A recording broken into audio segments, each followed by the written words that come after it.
A little while ago, I spent some time traveling between three cities that are close together but surprisingly different: Dunkirk, Brussels, and Ghent.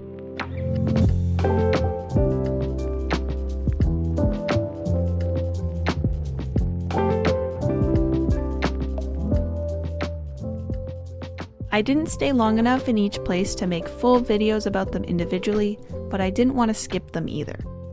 Because even though they're only a short train ride apart, the architecture and the atmosphere of each place feel completely different.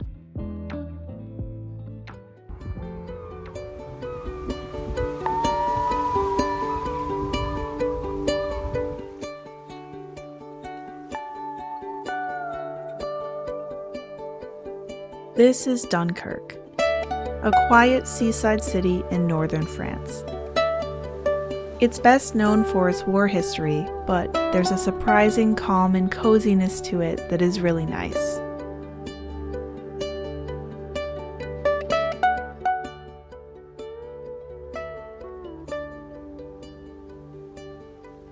Located right on the northern coast of France near the Belgian border, I think it's easy for it to get overshadowed by other nearby locations like Bruges, Ghent, or Paris.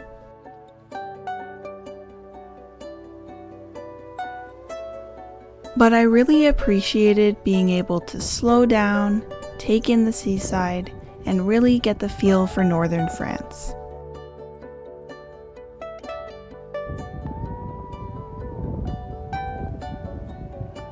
Getting here is definitely doable by train, though there are only a few of those per day, so I did have to wait a while.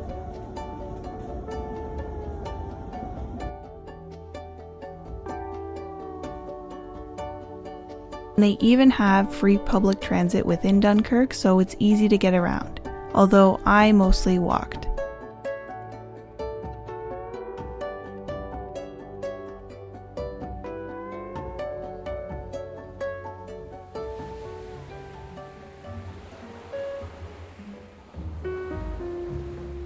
This is the Plage de Malo-les-Bains, the beach for which Dunkirk is most famous.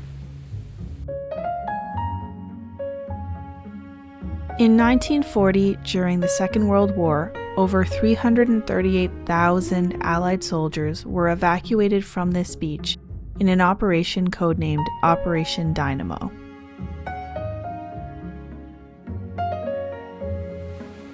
Being here did feel pretty surreal, knowing what happened in this exact spot.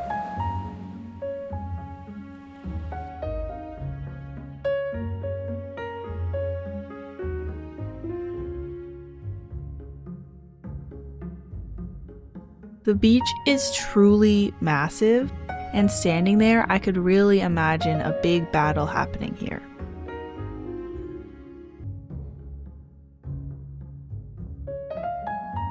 The 2017 movie Dunkirk was actually filmed here too, which I guess isn't too surprising, but I think it's cool that they filmed it in the actual location.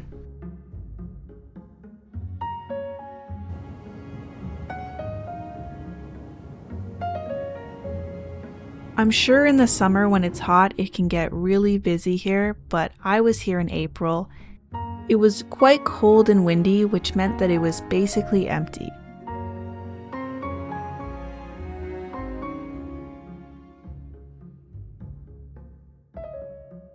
On the way back, the sky turned soft pink and orange, and it made for a really beautiful walk.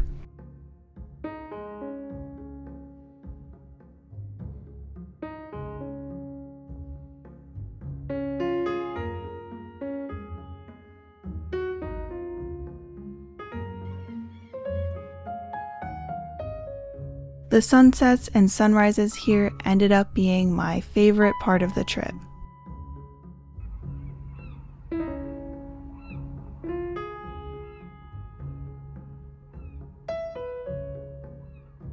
After a quiet start by the sea, I wanted to go somewhere that was a bit more lively, so I took the train to Brussels.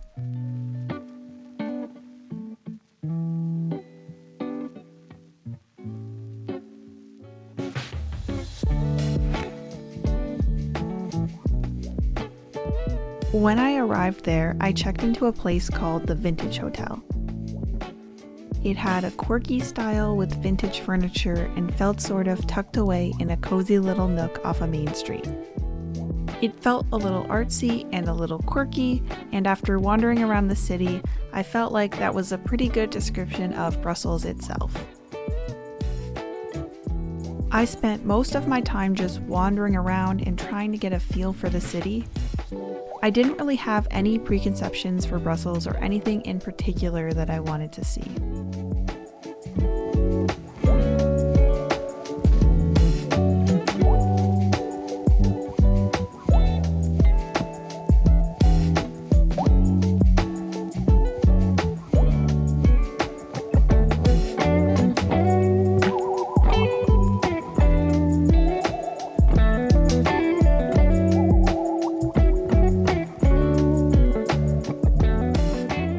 One thing that surprised me was how much elevation difference there is within the city.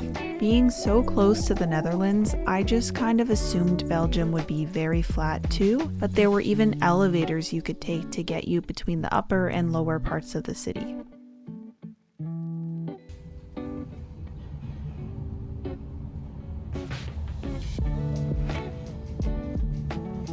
You can get a really nice viewpoint from Mont des Arts, a central garden that's nearby to a lot of Brussels museums.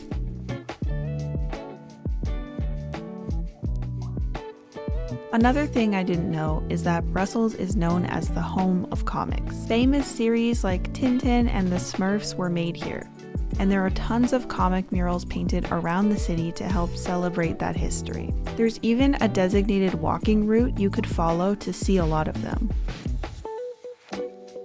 I didn't really follow that official path.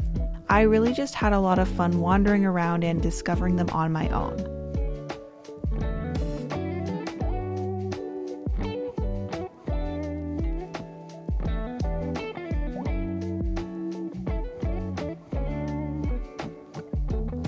Belgium is divided into two different regions by language.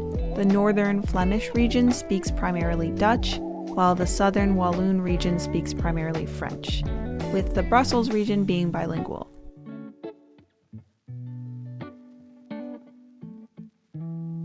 In my brief time there, it felt like Brussels was more French than bilingual, but when I took the train for a day trip to Ghent, I noticed a difference immediately.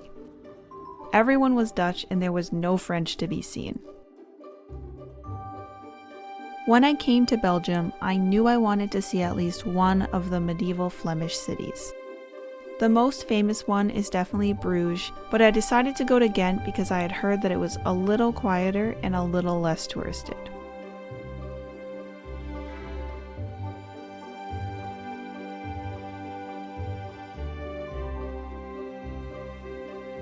From the train station, it's about a 20-minute walk into the old town, and I originally thought about taking the streetcar, but it was just such a beautiful day that I decided to just walk and take in the city. I actually really liked being able to see not only the historic old town, but also the more residential parts.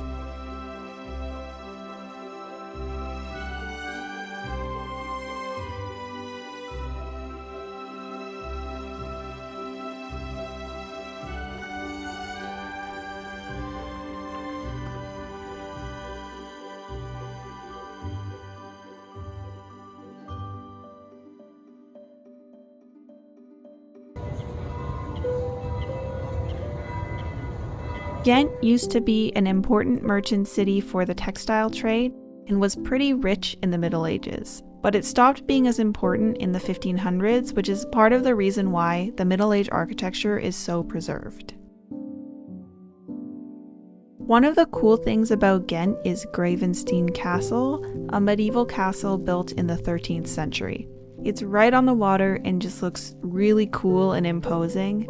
And it's actually one of the main reasons I picked Ghent over Bruges, just because I thought it looked really cool.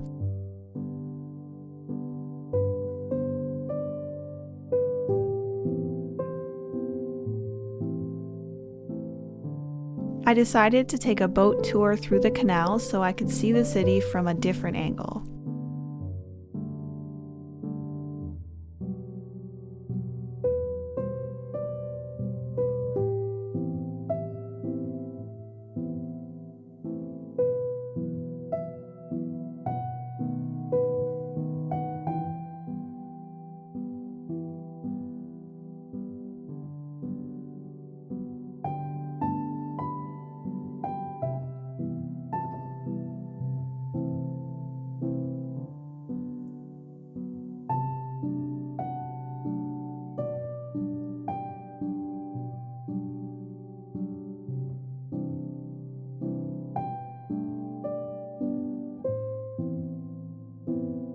From the water, the buildings really tower above you, and I could imagine what it might have been like to be a merchant coming in to sell my wares through the canal centuries ago.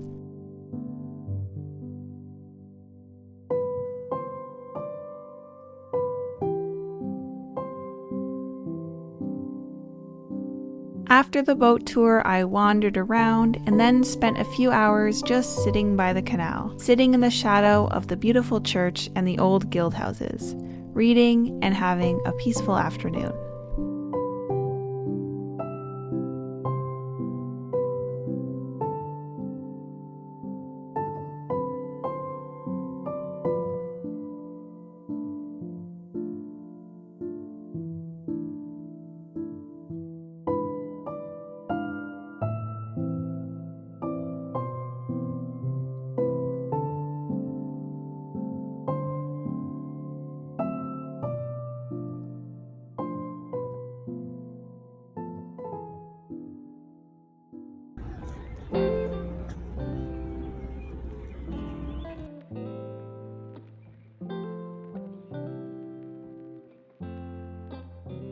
In such a short time, I was able to go from a quiet seaside town to a gritty artistic capital to a medieval canal city. Even though Dunkirk, Brussels, and Ghent are only a short train ride apart, they each feel completely different. And I find that that's one of the coolest parts about visiting Europe. So many cool sights are just a train ride away.